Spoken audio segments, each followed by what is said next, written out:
aimé, oh, je suis aimé.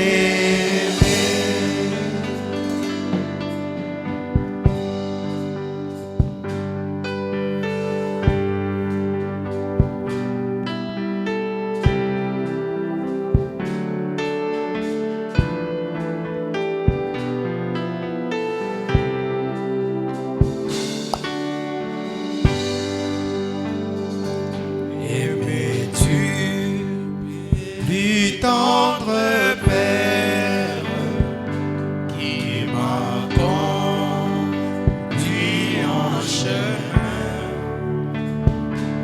et dirigé ma carrière par sa sûre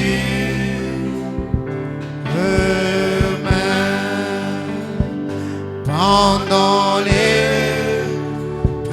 et l'orage, dans l'angoisse, la douleur, sa voix me dit prends courage, je suis ton sauveur, je suis ton sauveur.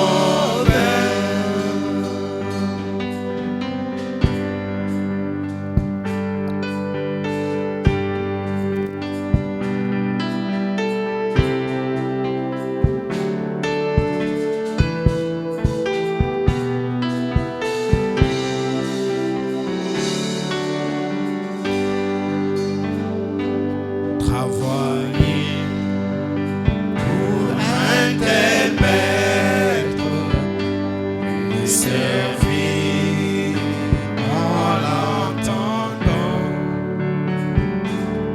apprendre à le mieux connaître en le contemplant.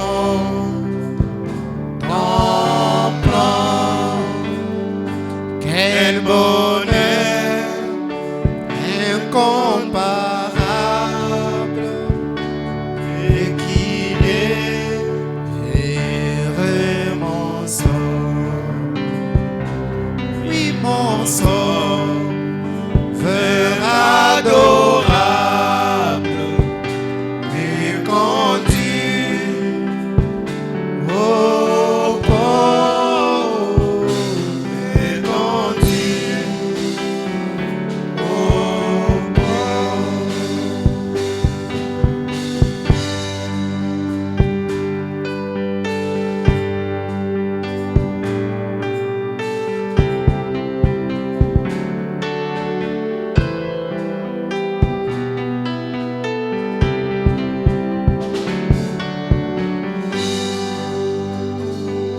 Le port c'est le doux rivage où cesseront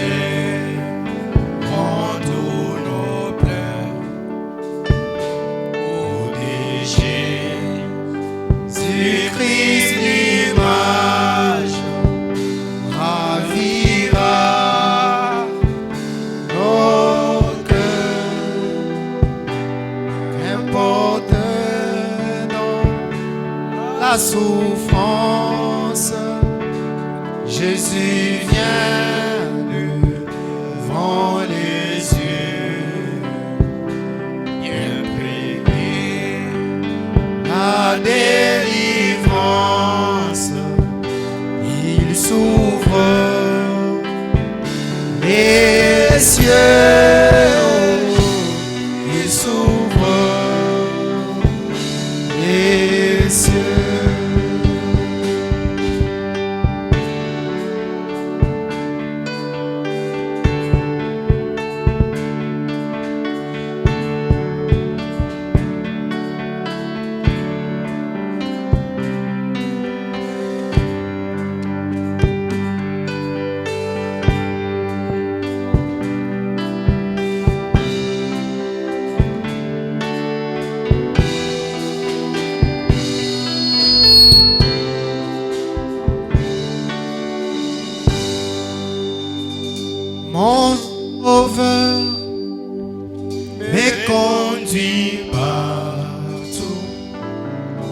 désir et davantage. Douterais-je de sa grâce qui me guide dans la vie, oh, et du ciel reconfortive par la foi constante en lui, car je sais quoi qu'il m'arrive, Jésus me transforme en bien, car je sais quoi qu'il m'arrive, Jésus me transforme en bien.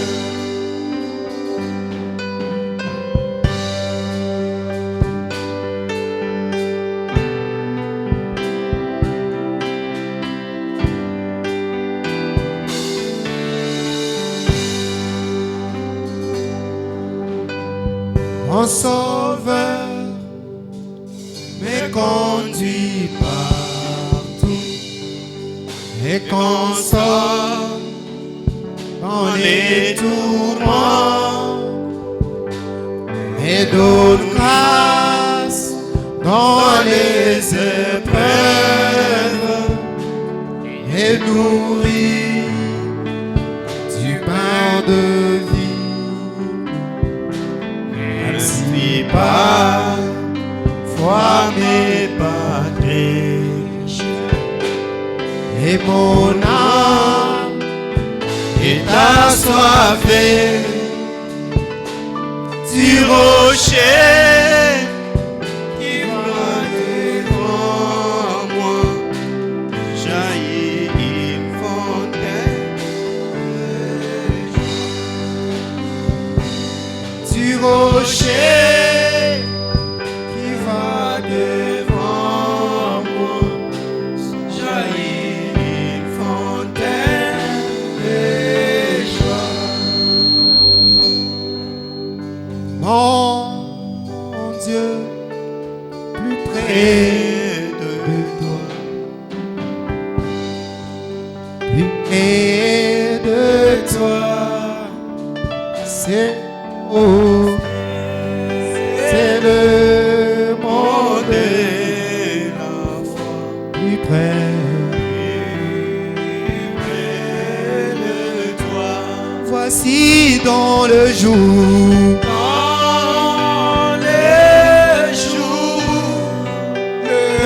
où l'épreuve mordait comme un flamme. Garde-moi, Seigneur. Garde-moi plus près de toi. Oui, plus près de toi, Seigneur.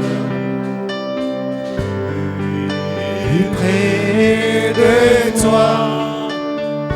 Oui, tiens-moi dans ma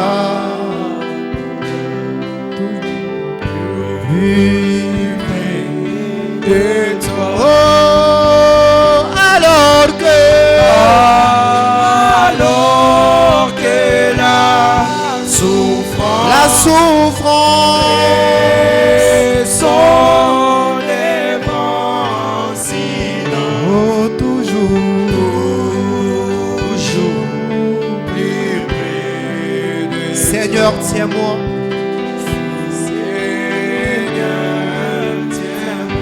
Voici que Satan fait de chair. Ton amour, Seigneur, ton amour m'aimera. Oh, toujours plus près de toi, plus près. Oh,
éternel,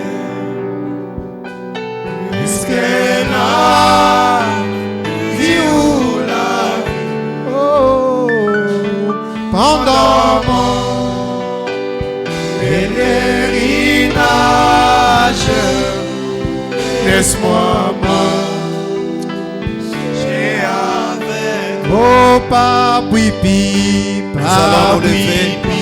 Nous allons nous mettre debout pendant que Tutashima mayulu Sabina papipi Masia wamoyo Chena bien Nebukole Shalana Yipapipi Papipi Papipi Oh Papipi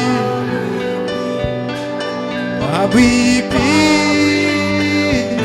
Masia wamoyo Chena bien Nebukole Shalana Yipapipi. Ma prière ne sera jamais pour les plaisirs de ce monde. Oui, Seigneur. Oui, je souffrirai avec joie. Laisse-moi marcher avec toi, auprès de toi, près de toi. Près de toi, oh, près de toi, oh, près de toi. Oui, je souffrirai. Oui, je souffrirai avec joie. Laisse-moi marcher avec toi.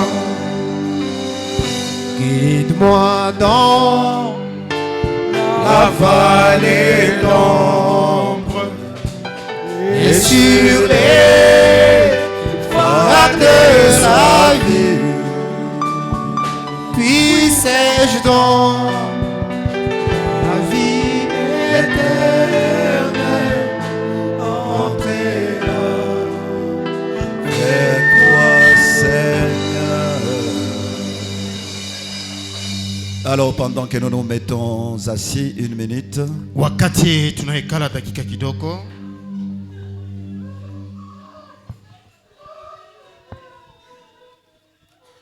j'aimerais juste vous rappeler les programmes.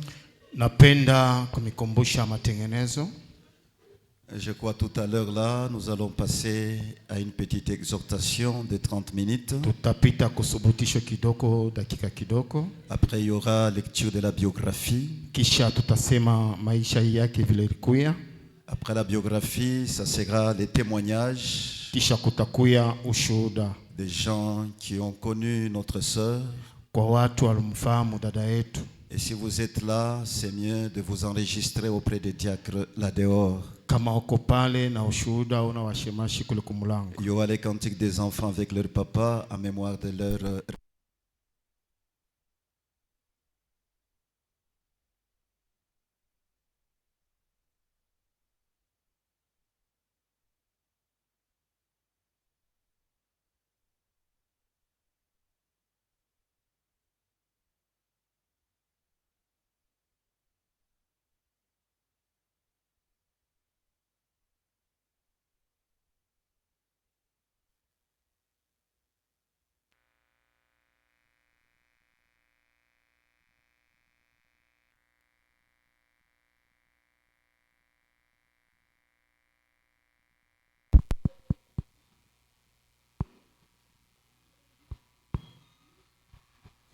Alors nous allons déjà passer à la première partie.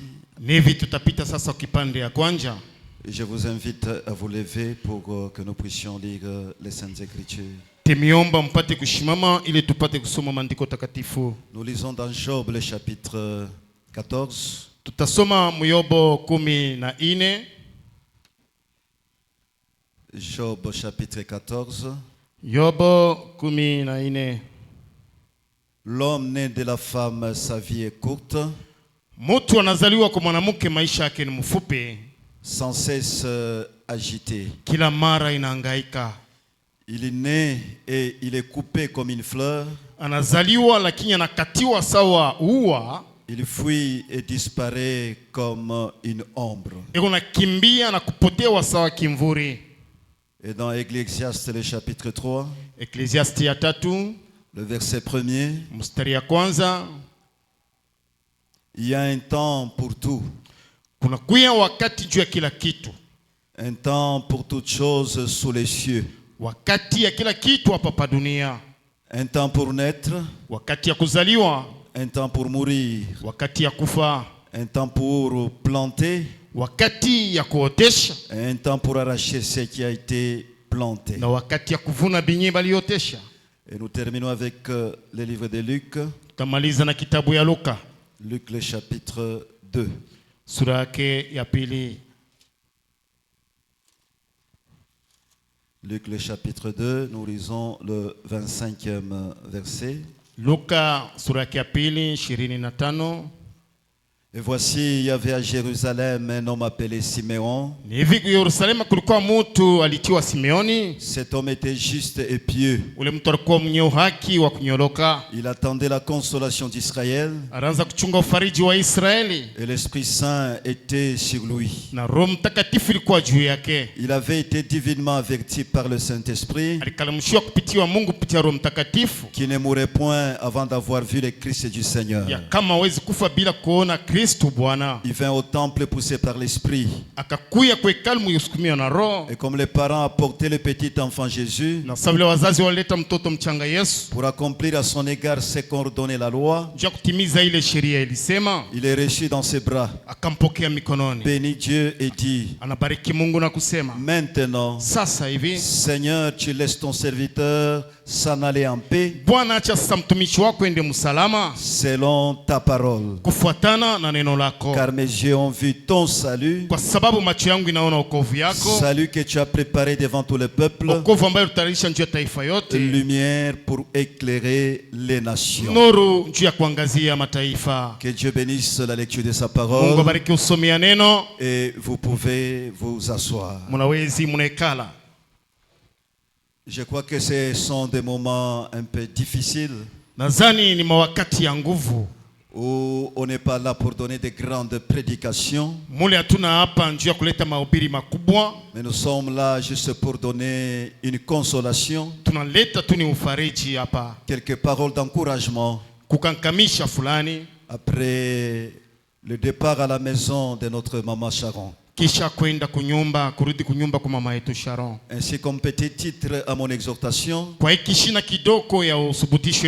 je l'ai intitulé Les funérailles de Maman Sharon.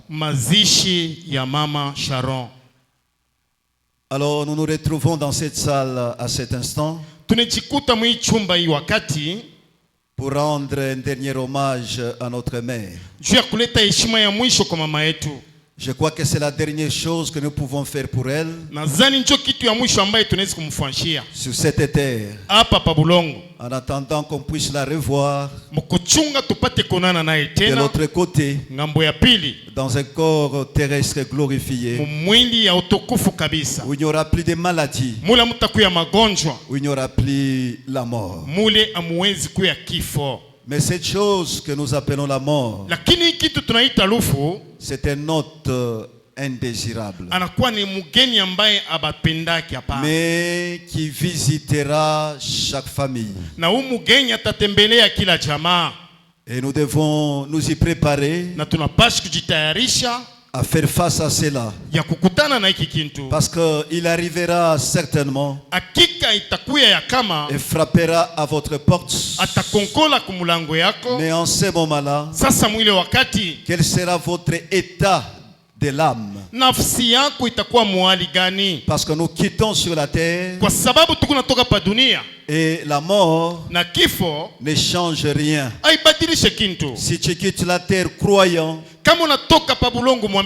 De l'autre côté, tu seras toujours un croyant.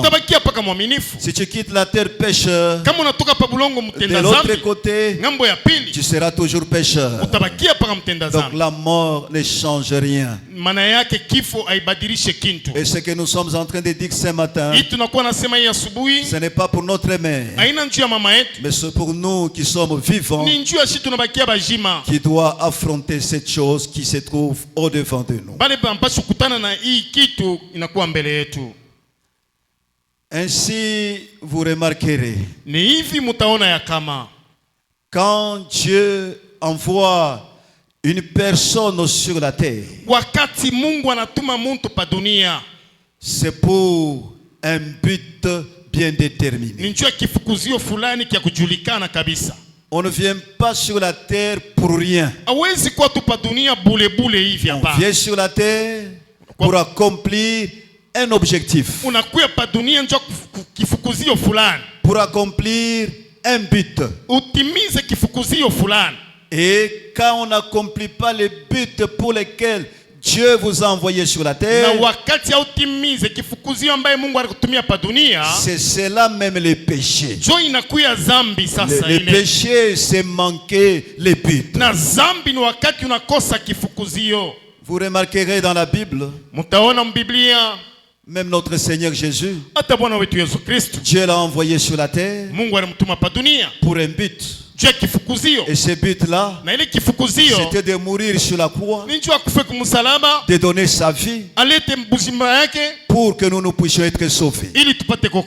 Donc Jésus-Christ, sur la terre, il a accompli les buts pour lesquels Dieu l'avait envoyé. Et vous remarquerez, là où nous avons lu avec vous dans Luc le chapitre 2, c'est Siméon qui était aussi sur la terre pour un objectif, pour un but. Quel était ce but-là? Ses yeux, malgré la vieillesse, devait voir le Messie, devait voir Christ.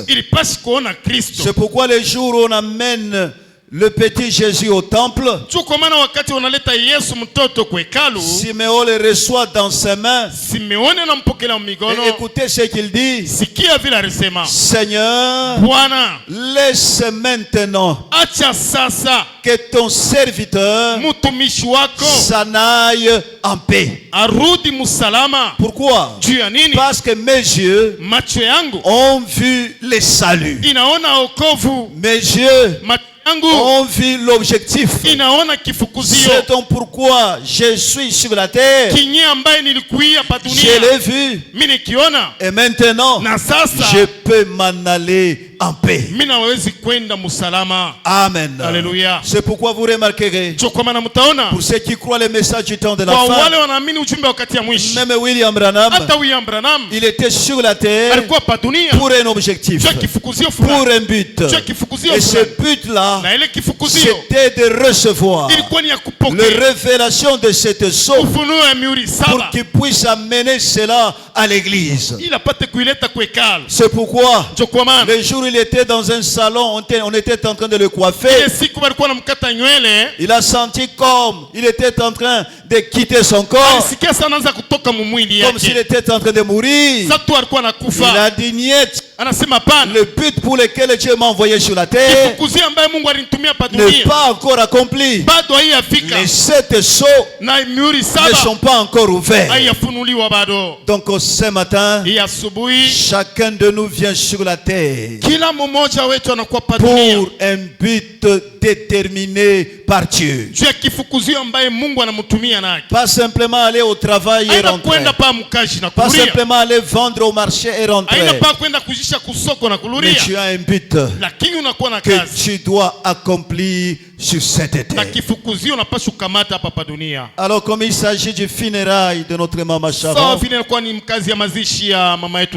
et je crois que Dieu l'avait aussi envoyé sur la terre pour atteindre un but, pour atteindre un objectif. Et je crois de tout cœur ce matin que le but pour lequel Dieu l'a envoyé sur la terre, elle l'a atteint.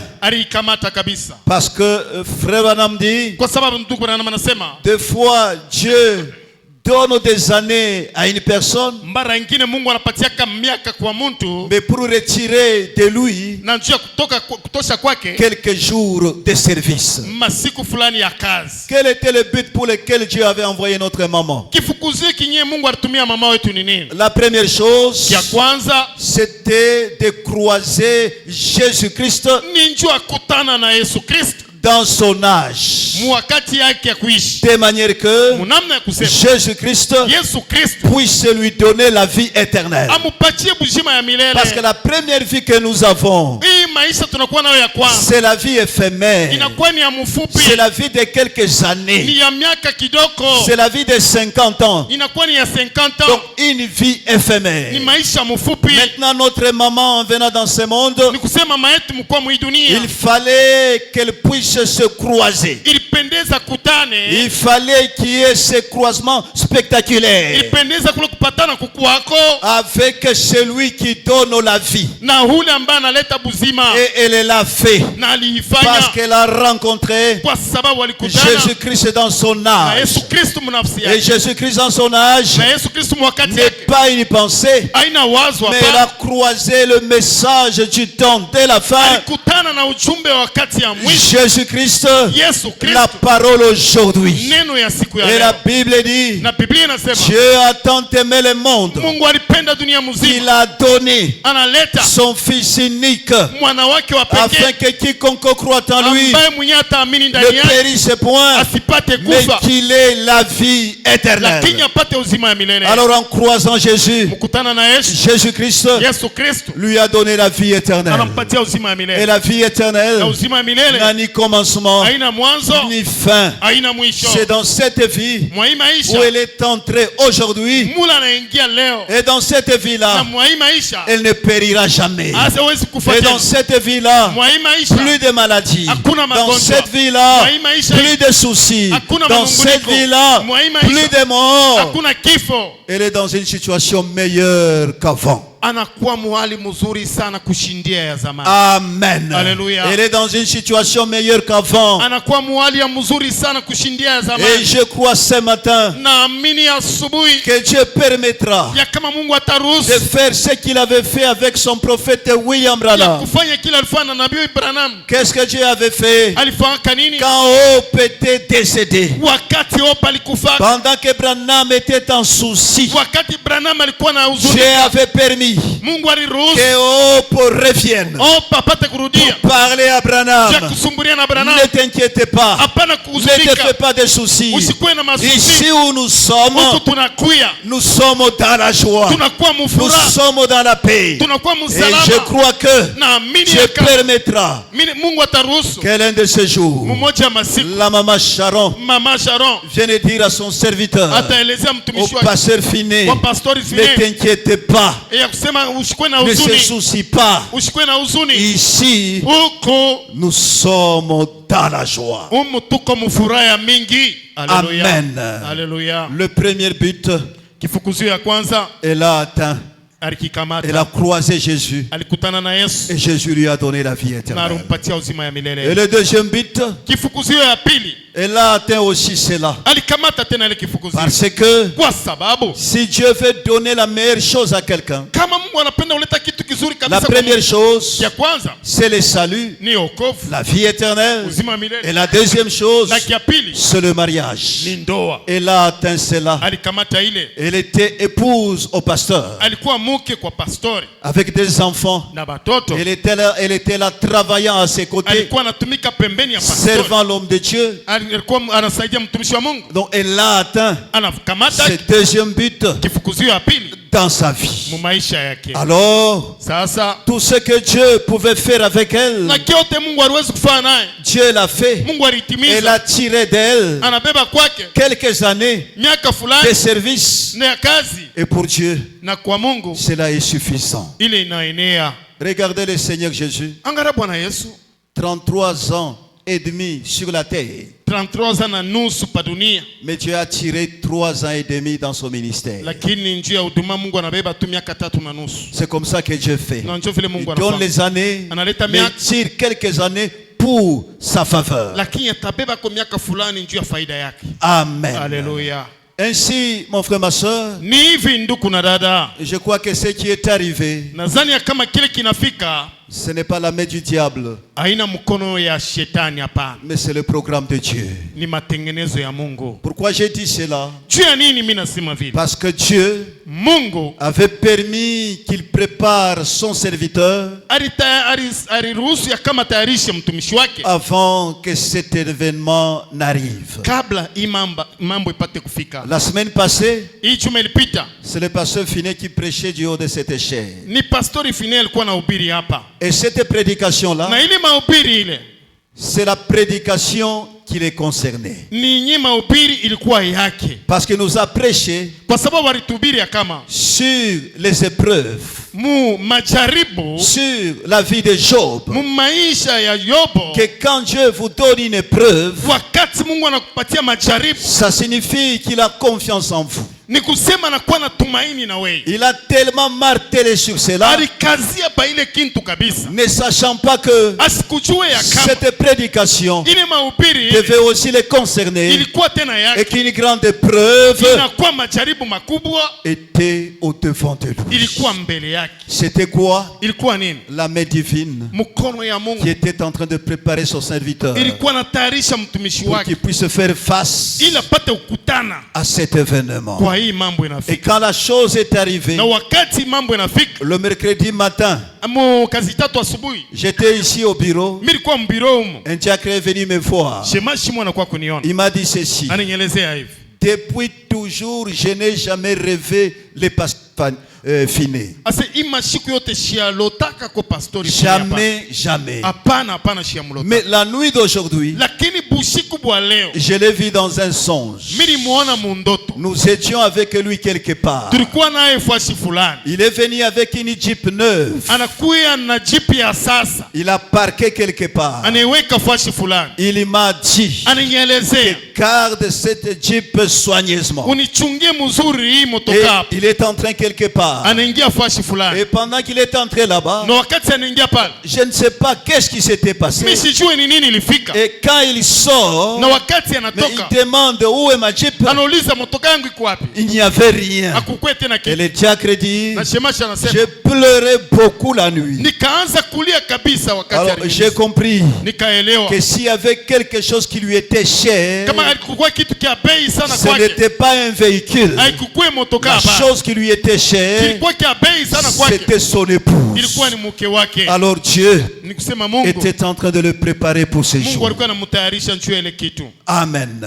Ainsi j'aimerais dire à l'église qu'un enfant de Dieu, un fils ou une fille de Dieu, ne quitte pas la terre au hasard. Ne quitte pas la terre par la volonté d'un homme. Ne quitte pas la terre par la volonté des hommes quelque part. Non, notre prophète dit: nous quittons cette terre. C'est lorsque Dieu dit: venez maintenant.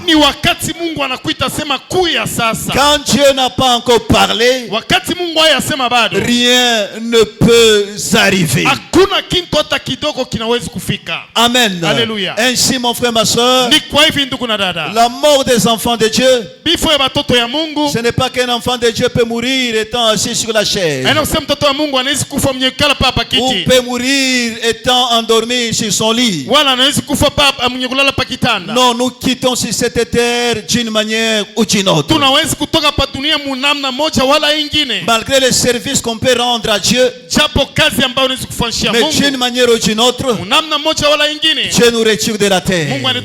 Jean-Baptiste, après avoir servi le Seigneur, Jean-Baptiste, lui qui était le précurseur de la première venue de Christ,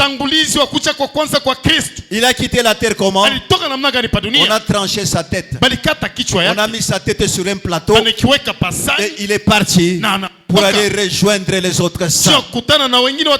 Esaïe, il est parti comment? Après avoir servi le Seigneur, on a scié un morceau et il est allé rejoindre les autres saints. William Branham, il est parti au ciel comment? Dans un accident, après avoir servi le Seigneur.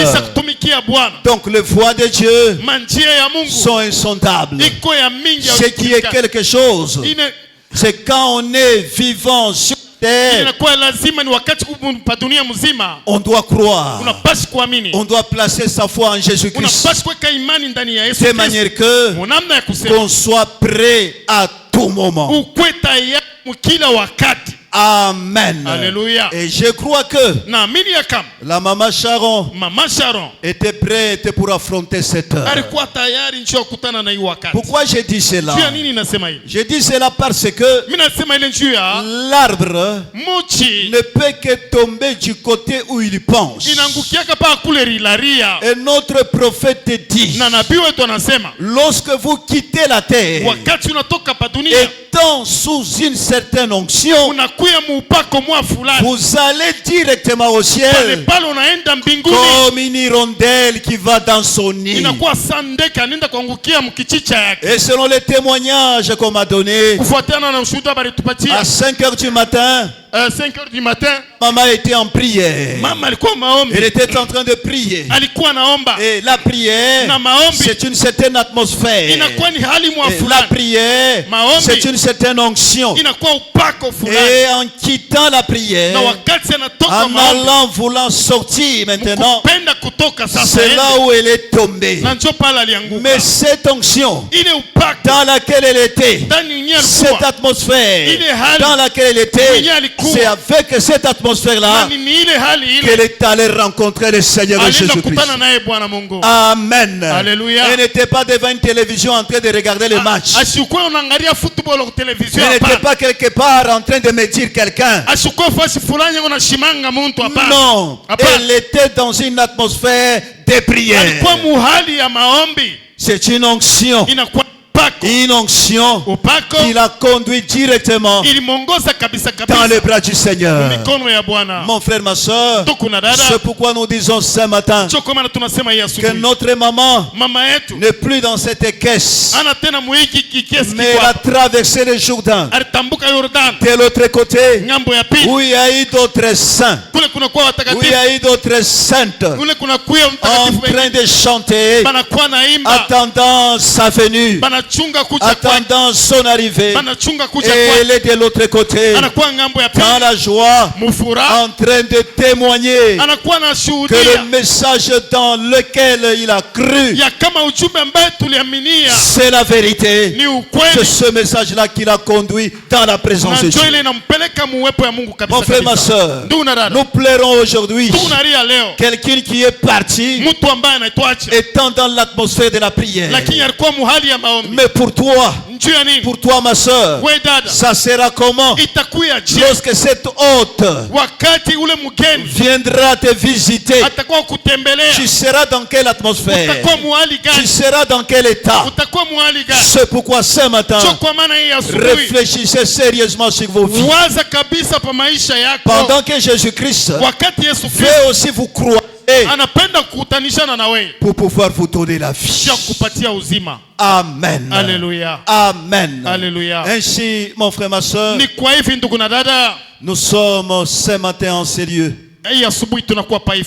Et nous voulons dire à la famille biologique, au pasteur Finet, à tous les enfants, que c'est vrai La séparation, elle est douloureuse. Mais ça, c'est la voie de chacun de nous.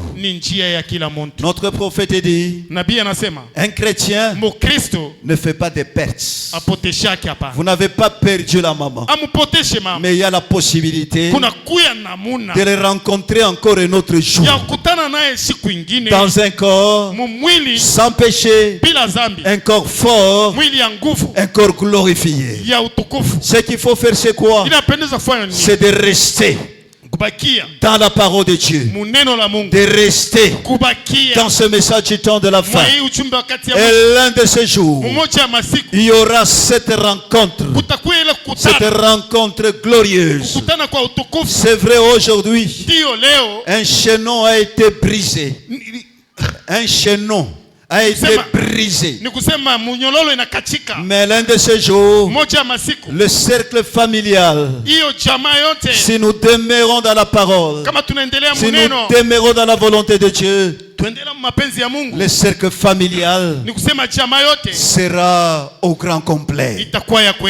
Ainsi, j'ai dit ce matin, courage pasteur, courage les enfants, courage la famille biologique, courage la famille spirituelle. L'un de ces jours, nos peines seront finies. L'un de ces jours, nos souffrances seront finies. Et nous serons dans un pays où nous allons oublier toutes ces choses. Au pied de Jésus-Christ, le Jésus-Christ qu'on a servi sur cette terre. Parce qu'on sert Dieu étant vivant sur cette terre. Si tu ne sers pas Dieu pendant que tu es sur la terre, il n'y aura rien qui changera ta nature. Tu pars pécheur, tu pars voleur, malgré la messe qu'on peut faire pour toi, ça ne changera rien. Aussi quand on part chrétien, rien ne peut changer la personne. Elle est sauvée sur la terre, elle est sauvée sur la terre, même au ciel, elle est aussi sauvée. Ainsi mon frère, ma soeur, par ces quelques paroles, que vous puissiez recevoir un encouragement. C'est pourquoi la Bible dit, nous ne pleurons pas comme les autres qui n'ont point d'espérance. Nous ne pleurons pas comme notre maman est partie pour toujours. Non, nous la reverrons. Pourquoi?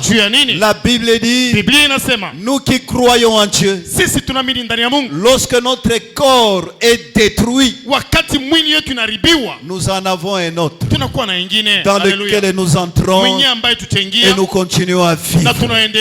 Il n'existe pas simplement ces corps. Pour les chrétiens, il y en a trois. Il y a les corps de péché, il y a les corps angéliques, il y a les corps terrestres glorifiés.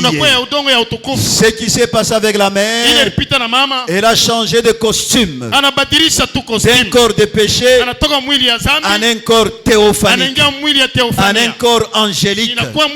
Et après ce corps-là, elle retournera sur la terre dans un corps terrestre glorifié. Amen. Alléluia. Amen. Alléluia. Connais-tu cette cité, la cité céleste? Nous fredonnons ce petit cantique pendant que nous nous mettons debout à l'honneur de notre maman qui est partie, pas comme un poltron, mais qui est partie courageusement.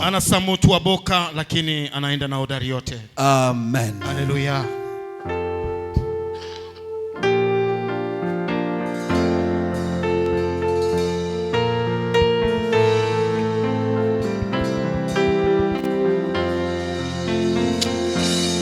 Connais-tu cette cité, la cité céleste, dans ses murs,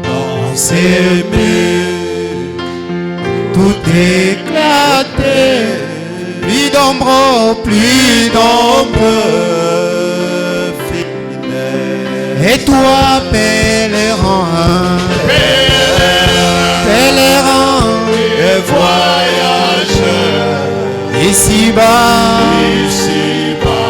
ici-bas, dans les tours, oh toujours ces trésors nous restent, la cité, et toi pèlerin, pèlerin et voyageur, ici-bas, dans les tours, oh toujours ces trésors nous restent, la cité céleste. Alors connais-tu cette cité, la cité bénie, la cité bénie, où tout est félicité, où tout est félicité, sublimement, connu. oh l'agneau,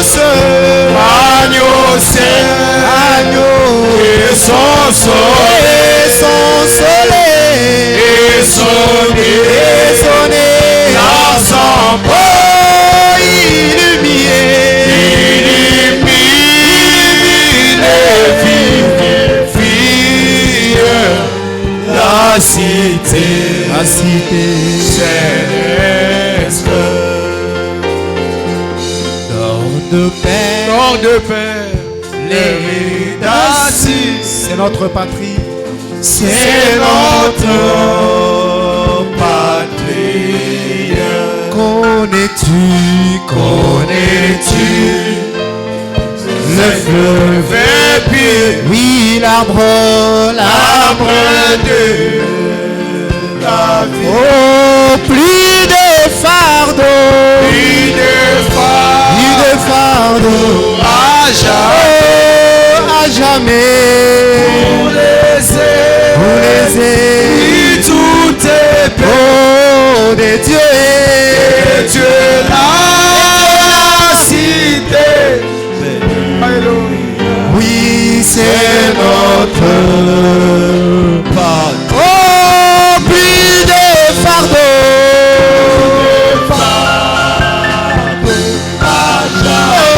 à jamais, vous les chantons des dieux,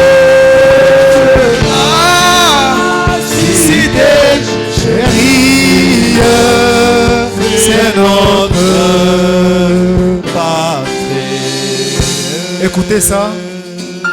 En Salem, repose si nous,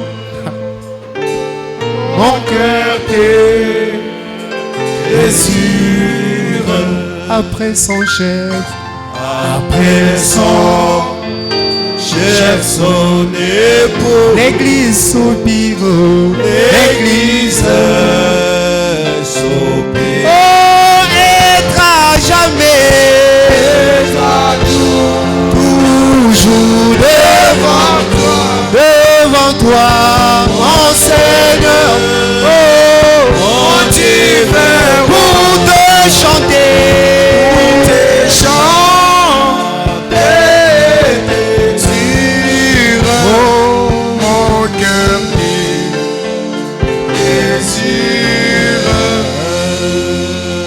pour te chanter et te dire, mon cœur désire. Nous pouvons nous mettre assis. tunaweza kuikala. Si c'est lui qui a été désigné pour lire la biographie de notre maman, Kama kuko mtu alichakuliwa njuu ya kuleta biografia ya mama, il peut avancer anaweza kukaribia pour faire la lecture de sa biographie. juu apate kusoma juu ya biografia yake. Oui, vous pouvez lui donner le micro.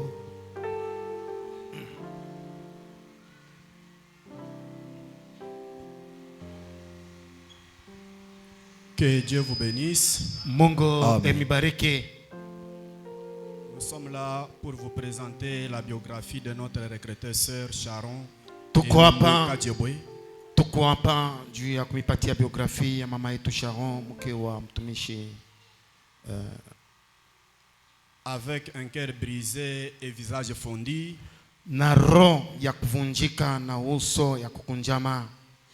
Que je me tiens par devers vous pour vous présenter ce qui suit. Nashimama mbele yenu ndio kumshuhudia hii. Napenda kusema notre regretté défunte Sharon est née le 22 avril 1985. Kusema mama yetu Sharon alizaliwa le 22 avril 1985 à Lusambo dans la province du Sankuru. Kule Lusambo, province ya Sankuru. Fille de Ijuela Longange Fidèle. Anakuwa mtoto wa Lungenga Fidel et de la Marie-Josée Bekombe, tous décédés. Na wa mama Marie Bekombe wote mbili washakufa. Issu d'une famille de 12 enfants. Anazaliwa mjamaa ya watoto 12 dont 6 garçons et 6 filles. Kati mnakuwa wa 6 wanaume na wa 6 wanamke. Et à ce qui la concerne, kwa yenyewe namwangalia yeye, elle est la 10e de cette famille. Mwile jamaa anakuwa mtoto wa 10. Elle a fait ses études primaires à Bayawaya à Lusambo. Alifunda masomo ya primaire Bayawaya ku Lusambo. Elle a fait le cycle d'orientation à l'Institut Diala à Mbujimai. Hii ya julu ya kufuatia alifunda kujala kule Mbujimai. Ayant poursuivi ses études humanitaire au cycle Bupole, na aliendelesha hiyo humanitaire yake ku hiyo cycle Kubole dans l'option commerciale administrative. Mole mo commercial administrative. Là, na pale elle fut renvoyée parce qu'elle avait pris position pour la parole et refusé de couper les cheveux comme exigé au lycée. Na ushuhuda ya kule ni kusema kwa masomo balisema bakate nywele, lakini alikatala na alitoka kwa ile masomo. Elle continua ses études dans l'option littéraire pour finir dans les sciences sociales. Aliendelea na littéraire na kwenda kumaliza mu sciences sociales. Tout cela à cause de ses convictions par rapport aux exigences scolaires. Ile yote kufuatana na makanuni ambayo banaanza kuleta kwa masomo. Car en ce temps-là, kwa sababu mwile wakati la coupe de cheveux était obligatoire pour toutes les filles. Kukata nywele kwa masomo ilikuwa ni banamuke bote paka kukata. Croyante fervente du message du temps de la fin, mwaminifu wa nguvu wa ujumbe wa wakati ya mwisho, baptisé au nom du Seigneur Jésus-Christ au tabernacle de Mbujimai. Mwenye kubatiziwa mjina Yesu Kristo kwa maskani ya Mbujimai.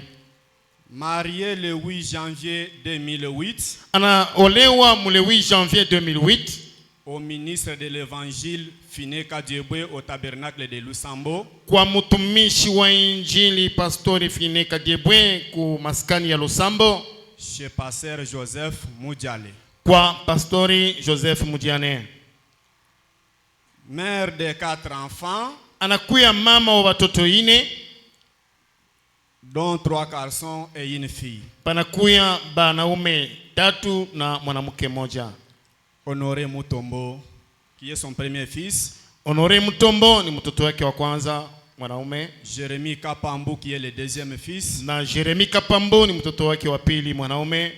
Divin Bolingo, le troisième fils. Na Divin Bolingo ni mtoto wake mwanaume wa 3. Et enfin Sarah Bamoy, qui est son unique fille. Na mtoto mwanamke mmoja ni Sarah Bamoy. Décédé le 29 juillet 2026. Anetuacha le 29 juillet ya hii mwaka tukunayo à Lubumbashi. Lubumbashi. Le Seigneur a trouvé bon de la rappeler auprès de lui.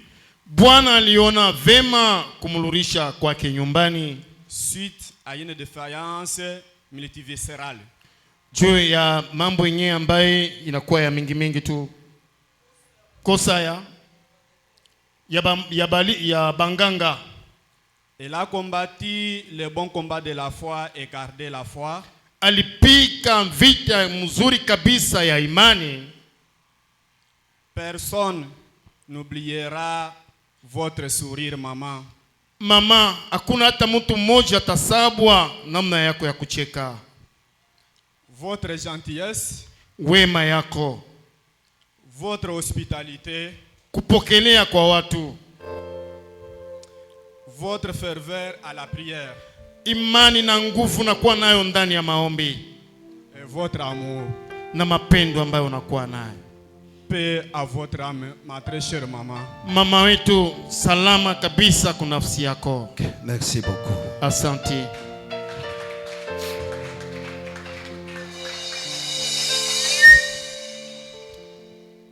Juste, il ne me quittera jamais pendant que nous allons passer au témoignage. Le frère Freddy va se préparer, Freddy Kadiebwe. Doko Freddy Kadiebwe na yatajitayarisha. Le lys de la vallée. Le lys de la vallée.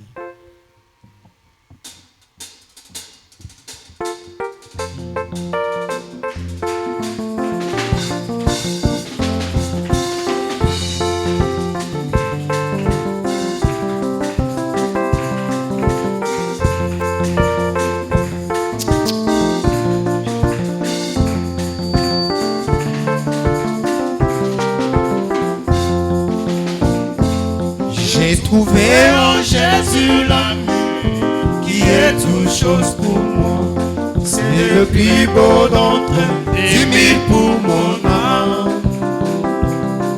Il est le lys de la vallée et en lui seul je trouve ma purification et ma guérison. Mon réconfort dans les peines, appris dans les tourments. Il m'invite à lui confier chaque souci. Alléluia.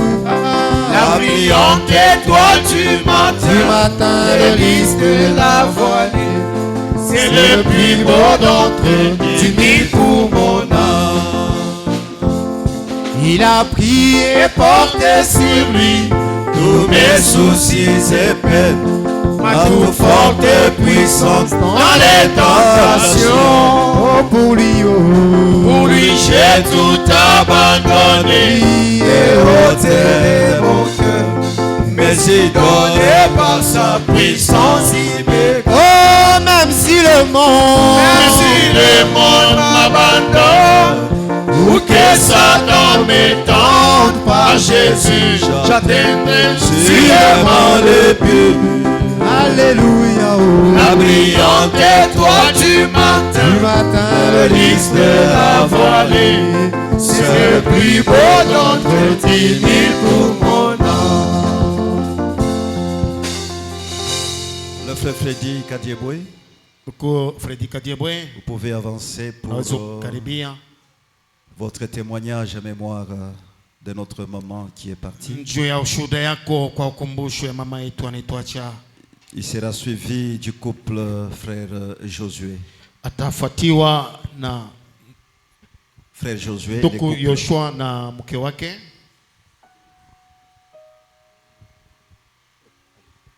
Que le Seigneur Dieu vous bénisse. Bwana Mungu emibariki. Je parle un peu ce que j'ai vécu avec Maman Sharon qui vient de nous quitter. Mitasema kidogo mnamna tuliishi na mama Sharon kutoka mkutuacha. Je commence le dimanche où le pasteur Finet était venu, je crois, ici. Nazani siku ya Jumapili ambaye pastor Finet alikuwa kuhubiri hapa. Lorsqu'il m'avait laissé de parler aussi à l'église, de prêcher bien sûr dans notre église. Wakati aliniacha kwa kanisa yetu na mimi nibakie kuhubiri kule. Avant le dimanche, vendredi soir, la nuit, Mbele tufike mjumapili mukazi tano magharibi. j'étais en train de me demander qu'est-ce que je dois aussi parler. Milianza kujiuliza tahubiri nini? Alors la nuit, Nikusema bushiku.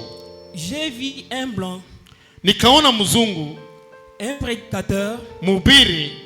Nous étions dans une réunion. Tulikuwa makutano. Alors il dit à un frère, Akaelezea ndugu moja. lis un peu Luc 18.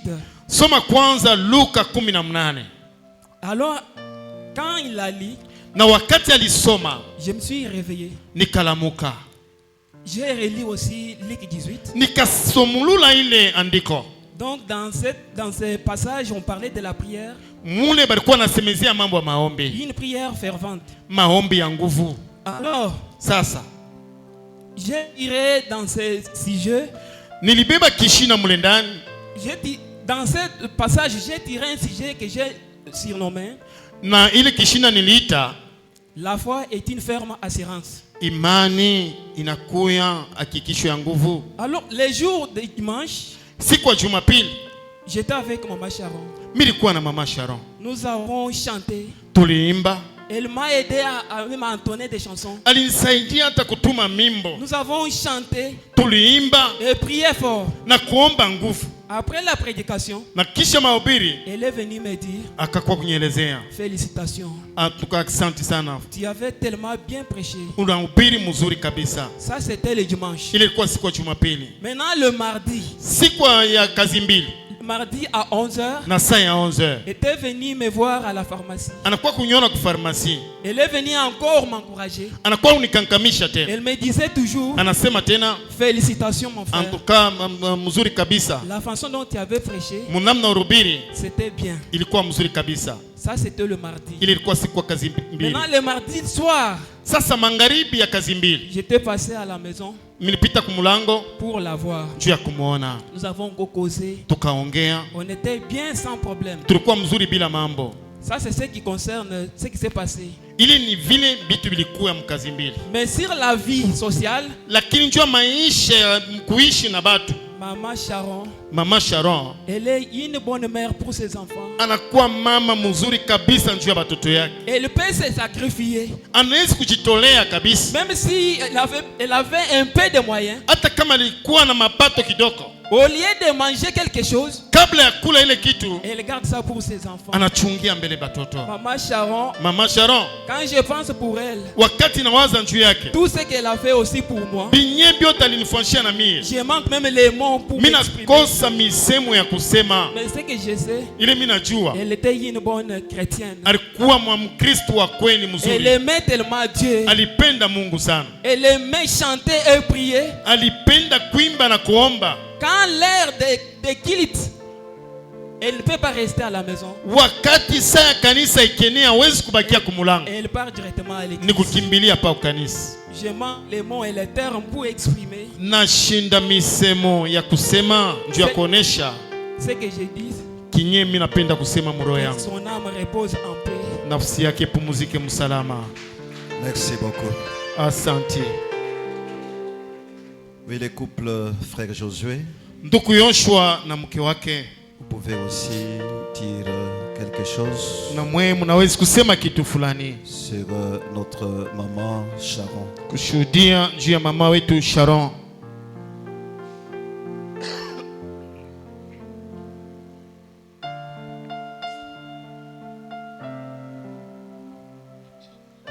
Que Dieu vous bénisse.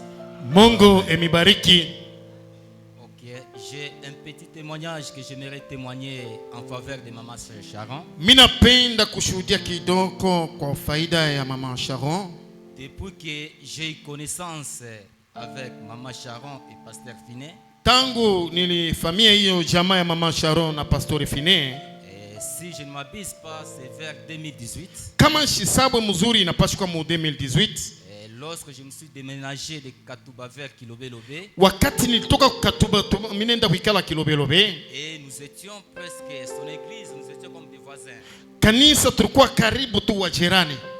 Ce qui m'avait beaucoup tiqué chez maman Sharon. Kinye niliona kabisa kilinikokota kwa mama Sharon. Peuple de Dieu. Taifa ya Mungu. Je vous dis. Na kwa mbele ya taifa ya Mungu nimeelezea hakika ukweli. Et cette dame que vous voyez couchée sur dans le cercueil. Mama huyu mnaona ndani ya sanduku. Et si elle se met à prier. Kama tu anaanza kuomba. Non, vous n'allez pas résister. Hautashimama hapo hapa. C'est une forme de prière. Ni mama wa maombi. Vous pouvez vous imaginer. Mnaweza kuwaza. Et d'habitude, elle priait la prière de lever du jour. Nadhani alikuwa naomba hii ya kulamuka kwa jua kwa zaidi. 5h du matin. Il est ça ya 5h. Et lorsqu'elle commence à prier, na kama naanza maombi, là où moi j'étais chez moi à la maison, kule nilikuwa kwangu nyumbani, non, je ne pouvais plus encore continuer à dormir. Mie shitalala tena. Je devais aussi me réveiller pour aller me joindre à eux. Na mie nyende kuingia maombi vile. Pour aller prier. Juu ya kwenda kuomba. Non. C'est une dame de prière. Anakuwa ni mama wa maombi. Maman Sharon. Mama Sharon. Vrai, c'est la vérité. Ndio ni kweli. Vous allez nous manquer. Utetukosa hakika. Et ta prière. Maombi yako. Je ne sais pas si je vais encore entendre une telle prière. Mishwe kama tasikia tena maombi sawa vile ulikuwa naomba. Maman Sharon. Mama Sharon. Que ton âme repose en paix. Nafsi yako ipumzike msalama. Oh, tu nous as manqué. Unenikosa hakika. Une femme de prière. Mama wa maombi. Une femme qui nous prie avec des citations, oui. Ekona omba na matamko ya nabii. Je ne sais pas si je vais trouver encore une autre femme qui nous prie avec des citations. Mimi sijue kama mimi naweza ukuta mke tena taomba na matamko ya nabii ya neno. Mama Sharon. Mama Sharon. Que ton âme repose en paix. Nafsi yako ipumzike msalama. Les mots me manquent. Wakati ya mzuri. Et ta prière va me manquer. Maombi yako ndio tenikosa. Ce que tu m'as marqué, rien que la prière. Ile ilinigusa zaidi ni maombi yako. Tu sais prier. Unajua kuomba. Avec les prophètes à l'appui. Na nabii unasimamia hapa misemo ya nabii. Mais te voilà maintenant. Mais sasa wewe huyo couché unalala dans le cercueil. Musanduku. Je peux me rappeler un jour, je pouvais dire au pasteur Finet. Naweza kukumbuka siku moja nilielezea pastori Finet. Depuis que vous vous êtes déménagé et parti. Tangu mliama munaenda. Mais la prière de Maman Sharon. Lakini maombi ya Mama Sharon. Ça nous a manqué. Inetukosa. Et j'ai toujours dit à Maman Sarah. Minelezea kama Mama Sarah kila mara. Maman Sharon, si elle se met à prier. Mama Sharon kama naanza kuomba. Elle vous prie comme une véritable chrétienne. Eko naomba sawa Mkristo wa kweli kabisa. Aujourd'hui, je témoigne devant le peuple de Dieu. Leo nashuhudia kumbele ya taifa ya Mungu. La manière dont tu as toujours prié. Munamna ambayo unaombaka kila mara. Que ton âme repose en paix. Nafsi yako ipumzike msalama. Et avant sa mort. Na mbele yeye apate kutuacha. Et j'avais constaté après la campagne que Papa Pasteur Finet avait fait. Kisha maandamano ya mahubiri pastori Finet alifanya. J'avais constaté il y a eu maintenant presque 2 semaines, 3 semaines. Je ne les ai pas vus. Kulikuwa majuma 2 wala 3 tukonana. Et j'ai dit à Maman Sarah. Nikelezea Mama Sarah. Nous pouvons aller voir Pasteur Finet. Tukamwone kwa pastori Finet. Ça fait tant de jours, il ne se laisse plus voir ni Maman Sharon. Imashikwa tumuone tena hata Mama Sharon. Et nous sommes allés. Na tukaenda. Nous sommes arrivés à la maison. Tunafika nyumbani. Nous n'avons pas trouvé ni Pasteur Finet. Hatukuti hata pastori Finet hata Mama Sharon. Nous sommes rentrés encore à la maison. Tunarudi nyumbani. Quelque chose me poussait toujours encore. Kitu mwani nisukuma tena mara nyingine. Je suis allé encore pour la 2e fois. Mara ya pili tena. Je ne les ai pas trouvés. Sikuwakute tena. Et j'ai retourné à la maison. Nikarudi nyumbani. Je me suis dit cette fois-ci je vais me réveiller très tôt matin. Mimi nasema kwa hii mara talamuka asubuhi mapema. Je vais aller les voir. Mitaenda nibaone. Pour savoir qu'est-ce qui ne va pas. Juu ya kujua ni nini yaendeki. Pourquoi cette absence prolongée? Juu ya nini tunakawia tuonane. Et je me suis réveillé. Na nikalamuka. Et je devais aller du côté Zambia là-bas. Mimi nipashe kwenda kungambo ya Zambia. En allant quelque chose, mais non. Entre chez Pasteur Finet. Mukwenda kule hapana ingia kwa pastori Finet. Je suis entré chez Pasteur Finet. Nikaingia kwa pastori Finet. Et je les ai trouvés. Na niliwakuta. Et elle était tellement joyeuse. Alikuwa na furaha mingi. Lorsqu'elle m'a vu, elle m'a reçu, elle m'a fait approcher dans la maison. Wakati aliniona ninikaribisha mzuri kabisa nyumbani. Et nous avons parlé. Na tukaongea. Et pour par après. Na kisha elle m'a demandé. Akenilomba. Tu vas prendre quoi? Utakunwa nini? Moi je lui ai dit non, je ne prends rien. Asapana mimi sitabeba kitu. Il m'a dit même le café. Hata kafe hautakunwa? J'ai dit non, si tel est le cas, vous pouvez prêter le café. Kama ni kafe unitayarisha hata kafe basi. Et elle m'a prêté le café. Na kanipatia kafe. Et j'avais pris ce café là. Nikabeba ile kafe. Ensemble avec Pasteur Finet. Pamoja na pastori Finet. Ah, c'était le dernier café que Maman Sharon pouvait faire pour moi. Ndio kafe ya mwisho Mama Sharon alinifanyia. Et vous m'avez donné le café pour me dire au revoir. Ulipatia kafe nje ya kunilaka nayo. Oh, que ton âme repose en paix, maman. Nafsi yako ipumzike msalama Mama Sharon. À bientôt, maman. Mama siku kidogo tutaonana mama. C'est que je te demanderai, maman. Ile nitakuomba mama. Veuillez dire bonjour à frère Branham. Upate kumulamukia ndugu Branham. Dis aussi bonjour au pasteur Gaston Yumba. Salimia pastori Gaston Yumba. Dis bonjour au pasteur Richard Kabeya. Salimia pastori Richard Kabeya. À bientôt maman. Masiku machache tutakutana mama. Mungu amibariki. OK. Merci beaucoup. Asante. Je crois que nous avons terminé l'étape de témoignage. Nadhani tunapita mkipande ya maushuhuda. Maintenant nous allons suivre les cantiques des enfants avec leur père. Tutafuata mimbo ya watoto na baba yao en sasa. mémoire de la maman Sharon. Kwa kumbusho ya mama Sharon. OK, nous pouvons les inviter. Tunaweza kubalika. Vous pouvez toujours être à côté du pasteur. Mnaweza kuya pembeni ya pastori.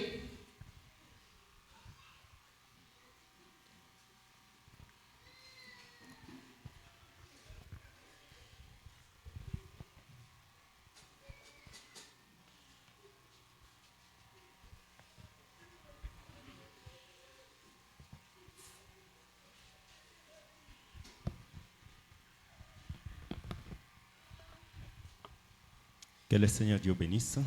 Amen. Oui, je vais aussi donner un petit hommage et après nous allons chanter. Sharon Rose. Taleta ushuhuda kidogo kisha tutaimba. Sharon Rose. C'est mon amour Alikuwa ndo wangu. qui m'a aimé vraiment de tout son cœur. Alinipenda na roho yote kabisa. Je me souviens lors de la cérémonie de mariage à Lusambo. Nakumbuka wakati ya kuunga ndoa kule ku Lusambo. Lorsqu'on lui avait posé la question, aimerez-vous, les chérissez-vous, ne pas regarder d'autres hommes, uniquement à lui seul. Wakati balimuuliza eti unampenda, utangalia wanaume wengine, utamchunga vizuri kadhalika. Là, elle avait dit de tout mon cœur, mon pasteur. Anasema pastori wangu na roho yote, mpaka vile nasema. Au point que d'autres frères commençaient à la surnommer, l'appeler de tout mon cœur. Na mpaka pale banduku wengine banampanga jina nasema de tout mon cœur. Ce n'était pas seulement de simples paroles, mais c'était réellement ce qu'il avait. Haina paka misemo ya bule, lakini ni bitu tuliishi na njo kila alikuwa. Et c'est une femme vertueuse. Elle m'a apporté les 3 vertus qu'une femme devait apporter à un ministre de l'évangile. Anakuwa ni mwanamke mwema, aliniletea manguvu 3 ambaye ili banapashi kuletea mtumishi wa kuleta habari. Telle qu'elle est partie, elle a manifesté sa fidélité. Vile naenda alionesha uaminifu wake kabisa. Et moi aussi j'ai été très fidèle à elle. Na mimi nilikuwa mwaminifu sana kabisa mbele yake. En aucun jour je lui ai dit que je suis tombé ou bien j'ai vu une autre femme plus belle que toi. Hakuna hata siku moja mimi nimueleza sema nilianguka wala miliona mwanamke wa kushindia buzuri. Et Dieu nous a aidés jusqu'à ce jour. Mungu alitusaidia mpaka siku ya leo. Dieu a permis de la rappeler. Vile Mungu aliruhusu kumchukua. Vraiment il y a beaucoup à parler. Kuko bintu bya mingi bya kusema, lakini compte tenu de temps je vais juste synthétiser. Juu ya wakati yana mingi nasema mkifupi. Vraiment maman Sharon, ma chère épouse, mon amour, ma chérie. Ni kusema kweli mama Sharon, mpendo wangu, mke wangu. Tu croyais toujours en moi. Ulikuwa ninyaminia kila mara. Même quand j'ai douté de moi-même. Hata wakati nilikuwa nijishakia peke yangu. Ta fidélité n'est pas à démontrer. Uaminifu wako haina kusema itakuwa ya kutafutisha. Elle a été établie. Ilikuwa ya konokana tu. Femme de foi. Mwanamke wa imani. Femme de prière. Mwanamke wa maombi. Femme sociale. Mwanamke wa batu. Femme accueillante. Wa kupokea batu. La souriante. Wa mpendelevu. Elle est entrée dans la gloire le matin en priant. Anaingia mutukufu asubuhi wakati ya maombi. Et les jours qui précédaient qu'il ne puisse tomber le matin, donc le mardi. Na siku ya kazi mbili litangulia ile siku ya kazi tatu nyalituacha. Elle a chanté, ça c'est le témoignage des gens du quartier parce qu'elle était tombée à mon absence. Kwa sababu wakati alianguka mimi sikuwapo, banasema liimba ni ushuhuda. Pendant qu'elle lessivait, elle avait beaucoup chanté plus que d'habitude. Wakati alikuwa anafula mangua, ni kusema ile siku ilitangulia siku yake ya kutuacha, limba sana kabisa. À 20h, ils ont prié avec les enfants. À 0h, elle s'est réveillée pour prier encore. À 5h, elle a prié, entrée même en onction. Juste en voulant ouvrir la porte pour sortir qu'elle était tombée. J'ai toujours regretté de dire si j'avais été là. Mais Dieu à qui il venait de parler, Dieu était là. Et sur son statut WhatsApp, il a toujours aimé tout concours au bien de ceux qui aiment Dieu. Ainsi Dieu a aimé sa rose. Il l'a cueilli. Elle a cueilli. Le Seigneur a donné. Le Seigneur a repris. Que le nom du Seigneur soit loué à jamais. Merci Seigneur pour chaque jour passé avec elle. Les souvenirs sont douloureux. À bientôt mon amour. Au pied de notre maître que nous avons servi ensemble.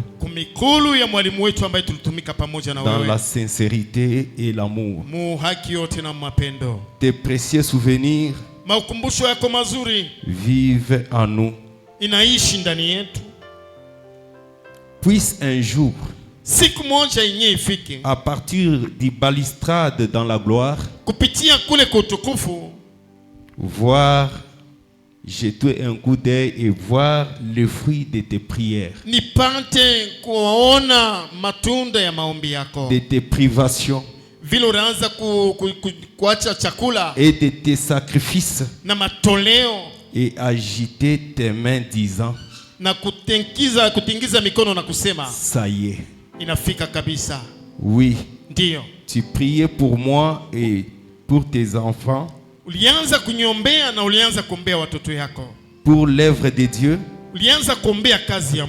Plus que pour toi-même. Puisse ce jour-là arriver. Pour couronner le prix que tu as payé au front avec l'arme en main.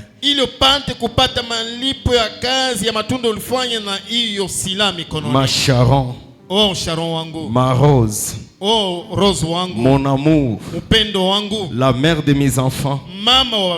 Combien j'aurais souhaité partager avec toi la victoire. Désormais, tu te tiendras à la porte orientale. Lorsque tu verras Abraham, Isaac, Jacob, William Marion Branham et tous les saints, je serai là. Que ton âme repose en paix, ma chérie. Et nous allons chanter Précieux Souvenir.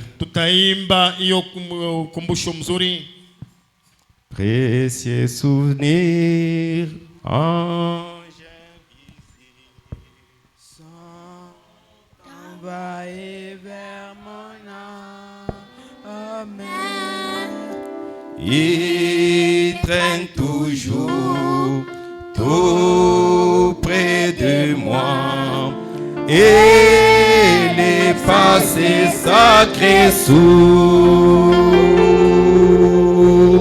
Précieux souvenir, ange invisible, sont envoyés vers mon âme.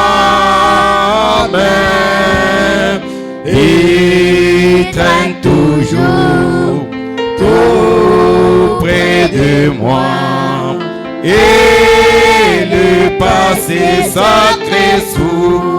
Oh, précieux souvenir, oh, il subsiste et toujours inonde mon âme.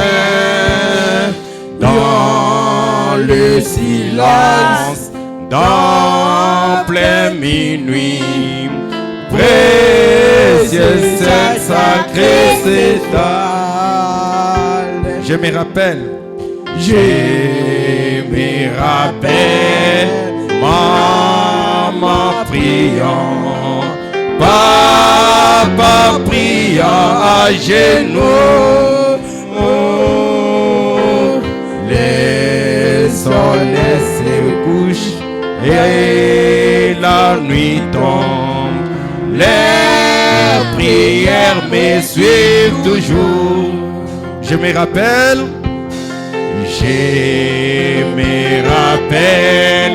maman priant, papa priant à genoux.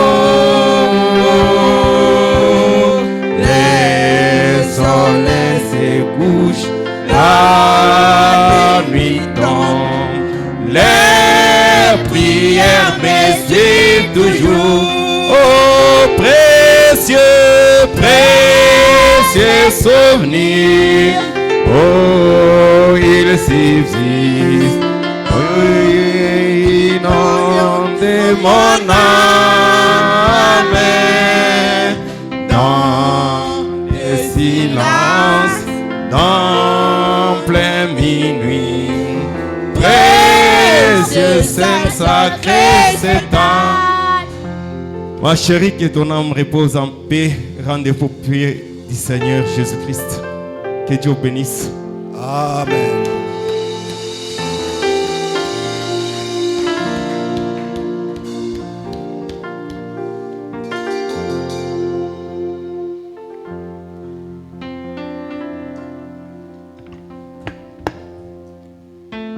Et maintenant,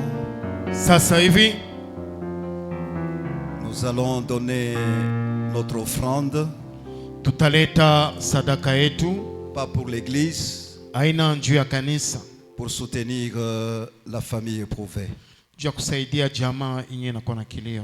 Alors pendant qu'on nous donne un cantique, on peut faire circuler le panier. Wakati bana tutumia mwimbo, kitunga inaweza kuzunguluka. Mettez quelque chose dans le panier mweke ko kitu fulani pour mkitunga, soutenir la famille éprouvée. juu ya kusaidia jamaa yenye inakuwa na kilio.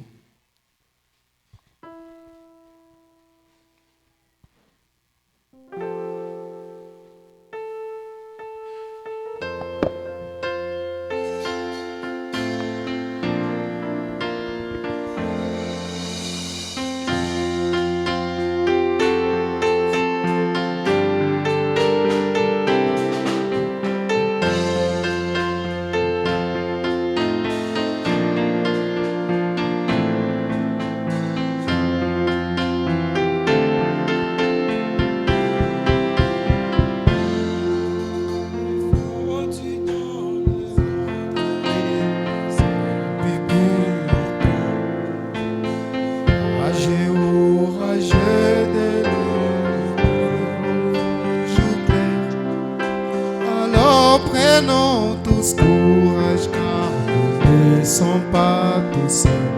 Le bateau de sauvetage vient ramener nos mains. Courage finé, courage mon frère, courage. Bientôt nos épreuves sont finies. Sur la rive d'eau et nous rencontrerons nos bien-aimés.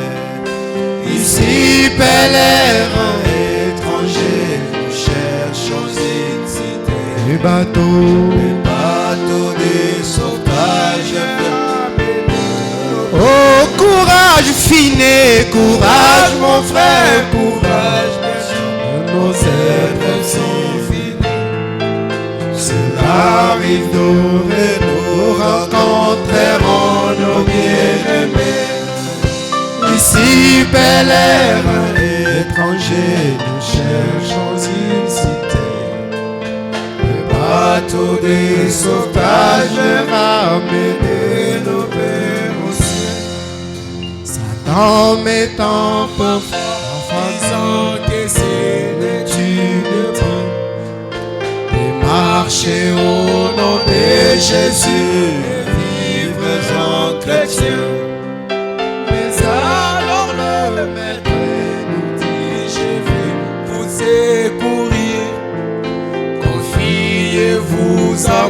l'ange vous conduira au pays. Alors courage mon frère, courage ma soeur, ces épreuves sont finies. Alléluia.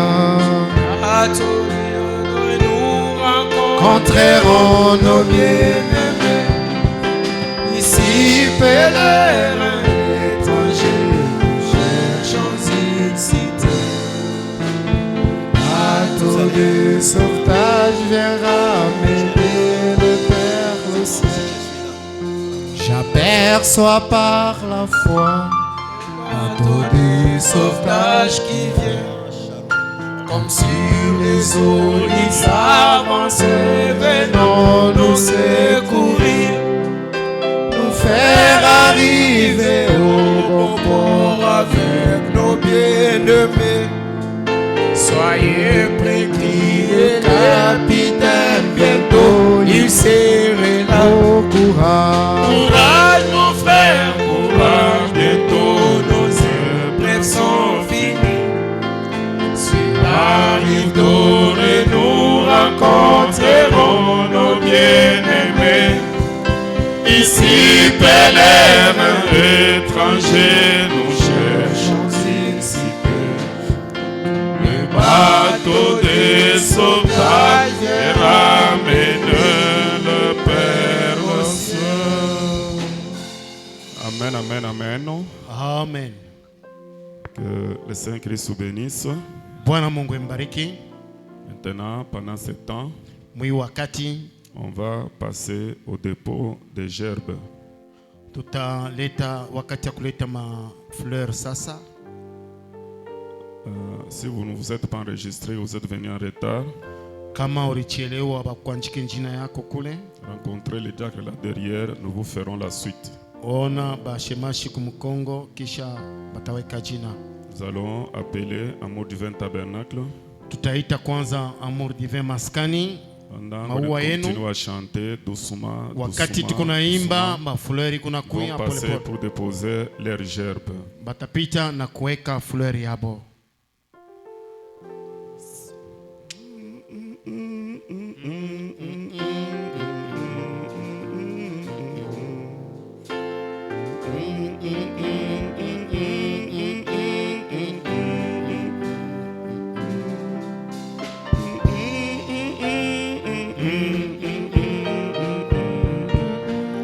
Amour Divin Tabernacle est suivi de Maman Sarah.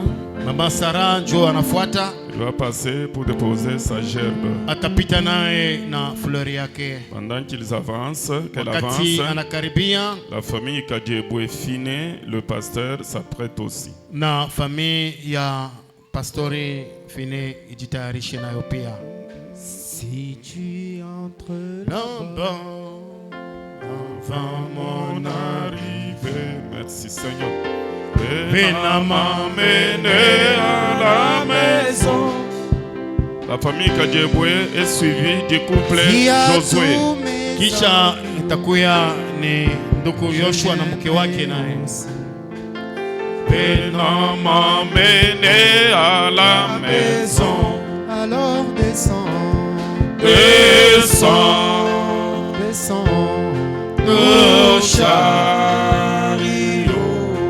venons, m'amener. Couple Josué suivi d'Ariès et assis. descends, Descends, descends, nos chariots. venons, m'amener à la maison. oh descends, Descends, oh descends, nos chariots. venons m'amener à la maison.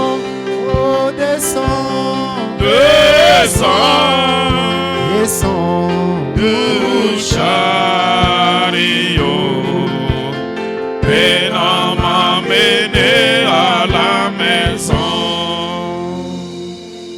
Amen, amen, amen. Amen. Je crois que c'est tout ce qui avait souscrit pour le dépôt des gerbes. Na nazani chobote waliandikisha juu ya mafleur. Le pasteur Alexis fait la suite. Pastori Alexis ataendelea na mabaki. Oui, nous demandons au diacre d'ouvrir le cercueil. Tutaomba washemashi wapate kufungula sanduku.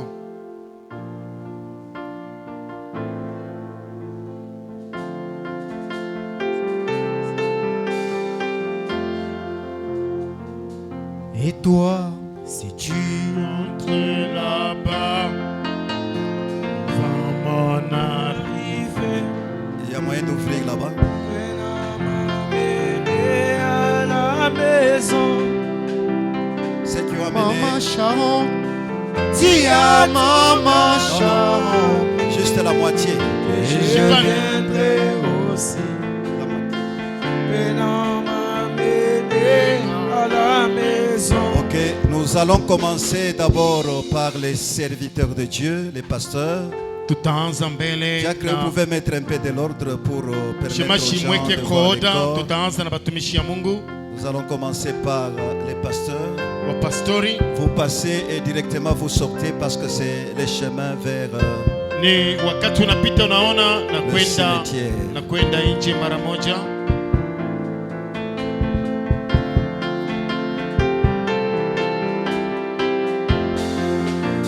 les serviteurs de Dieu. Batumishi ya Mungu, D'abord, serviteurs de Dieu d'abord. batumishi ya Mungu mbele bapite. À mon arrivée,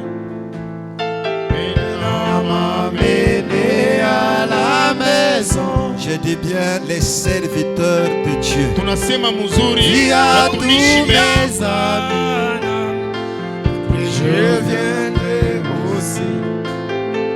Vena m'a mené à la maison. Oh, descends, Descends, descends, nous chariots. Vena m'a mené, oh, Vena m'a mené à la maison. À la maison, oh, descends.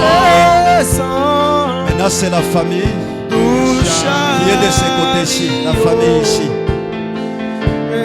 M'a mené à la maison. Alors descends, descends, descends, nous chariots. Venant m'a mené à la maison. Oh, descends, nous chariots. Venant m'a mené à la maison. Je regarde au loin, au-delà du Jourdain. Venant m'a mené à la maison. Une couronne d'anges est après moi. Venant m'a mené à la maison. Oh, descends, descends, oh, descends, nous chariots. Venant m'a mené à la maison. À la maison, descends, descends, nous chariots. Venant m'a mené à la maison. Si tu entres là-bas, avant mon arrivée, Venant m'a mené à la maison. Dis à Frère Branham, dis à Frère Branham, et je viendrai aussi. Venant m'a mené à la maison. Oh, descends, descends, oh, descends, nous chariots. Venant m'a mené à la maison. Descends, descends, descends, nous chariots.